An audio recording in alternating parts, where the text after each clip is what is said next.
A gente escuta falar, sempre escuta falar que onde tem comida, criança não passa fome.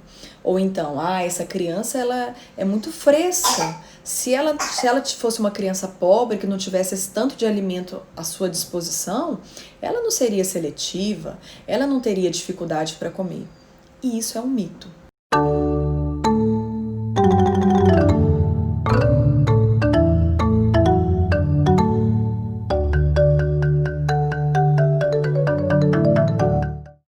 Essa história me envolve, de certo modo, porque eu vivenciei, eu consegui, eu estava de fora, mas eu tive contato com essa criança.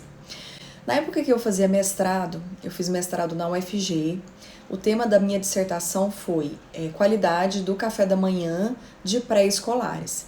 E na minha tese, no meu projeto de mestrado, que eu fiz na UFG, ele fazia parte de um grande projeto, de crianças menores de 5 anos. E aí desse grande projeto saíram vários projetos menores, e o meu foi um desses projetos. Mas eu tive a oportunidade de participar da coleta de dados.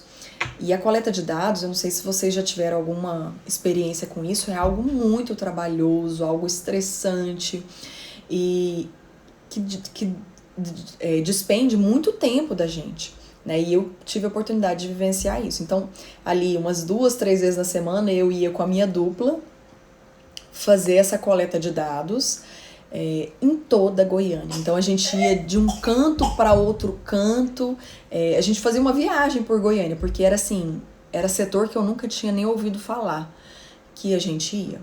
E assim, só fazendo um adendo a essa historinha, a gente sempre escuta falar que onde tem comida, criança não passa fome. Ou então, essa criança ela é muito fresca. Se ela fosse uma criança pobre, que não tivesse esse tanto de alimento à sua disposição, ela não seria seletiva, ela não teria dificuldade para comer. E isso é um mito, Porque a história que eu vou te contar hoje é justamente sobre isso. Então, eu tive a oportunidade de fazer essa coleta de dados em setores nobres de Goiânia e em setores, paupérrimos. E eu entrei em uma das casas, porque a gente entrava dentro da casa, da família, para coletar um monte de dados. Era um questionário gigantesco sobre vários dados da criança, condições de nascimento, idade da mãe, os alimentos que essa criança foi exposta na introdução alimentar, a frequência que ela comia. E numa dessas casas que eu entrei, era uma casa em condições muito pobres. A família não tinha condição de nada. E eles moravam em um cômodo só, uma família grande, tinha ali pelo menos umas 5, 6 crianças. E uma dessas crianças me chamou muita atenção. O nome dele era Pedro, e quando a gente entrou lá, a mãe já foi logo falando que o Pedro é o que dá mais trabalho, porque é o que tem mais dificuldade, é o que não come.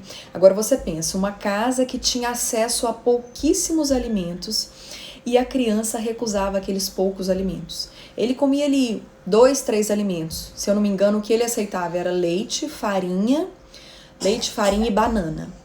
Era apenas esses alimentos que ele aceitava. E a família já tinha uma condição muito precária. Eles não tinham acesso a muitos alimentos e não tinham acesso à informação. Então, sabe qual que era a forma que a mãe alimentava a criança? Era com chinelo na mesa, ele era obrigado a engolir o que tinha ali. E se ele não comesse, ele apanhava. Literalmente, ele apanhava. Porque a mãe não tinha noção do que fazer, ela não tinha acesso à informação, ela não sabia como conduzir aquela situação. E ela me contou que, na verdade, ele tinha 2 aninhos, mas a maior dificuldade dele começou ali por volta de 1 ano e meio, que é quando começa, de fato, essa questão maior da seletividade, um comportamento mais de neofobia, de medo de experimentar um alimento, e era o que ele tinha. Mas a família não sabia como conduzir. E a mãe me contou que, na verdade, a maior dificuldade da transição foi quando ela passou da sopinha, porque ela dava sopinha para ele, até 1 ano e meio, mais ou menos. E aí, quando ela foi fazer a transição para arroz com farinha, que era o que eles tinham o hábito de comer, foi quando ele começou a vivenciar esse período de maior dificuldade.